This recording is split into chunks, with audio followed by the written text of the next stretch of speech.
Meanwhile, new information has emerged about French soldiers and officers who recently arrived in Ukraine.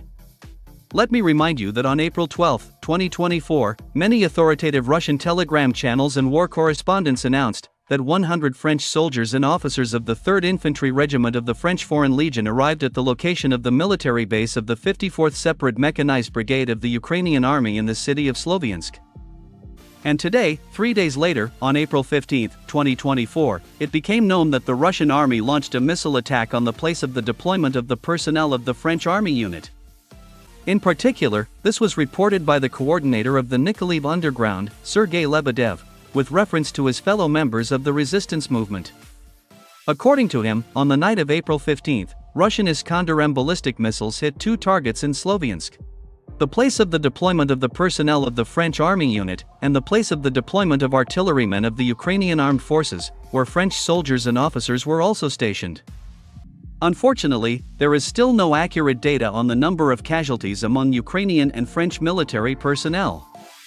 However, according to Sergei Lebedev, dozens of ambulances arrived at the impact sites of the missiles, which indicates a large number of victims. Moreover, the Security Service of Ukraine also sealed all the entry and exit points of the city of Sloviansk. Most likely, this was done in order to detain the so-called Ukrainian spotters, who regularly transmit valuable information to Russian intelligence, as a result of which Russian ballistic and cruise missiles hit even the most classified military facilities on the territory of Ukraine. At the same time, it is worth noting that the French authorities have not yet officially confirmed or denied the appearance of the 1st French Army unit in Ukraine. Moreover, the French press also remains silent on this topic. Meanwhile, Russian telegram channels continue to assert that direct armed clashes between French and Russian soldiers may take place in the coming months, and that French society should already be mentally preparing for the meeting of hundreds of zinc coffins, covered with French tricolor. As it turned out, President Zelensky and his team ordered General Sersky to hold Chasiv at all costs, until the start of the Swiss conference, which will be held in the city of Begenstock, from 15 to June 16, 2024. The fact is that the Kiev regime is very afraid that the loss of Chasiv will spoil the mood of Western leaders, as it was at the Munich conference during the loss of Avdiivka by the Ukrainian armed forces in February 2024.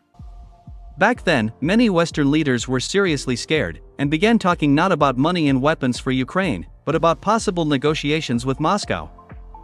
Back then, Zelensky did not like this situation, since he did not receive the promised money and weapons at the Munich conference.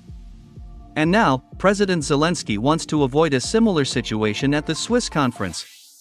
And he absolutely does not care how many Ukrainian soldiers and officers will be destroyed to achieve this goal.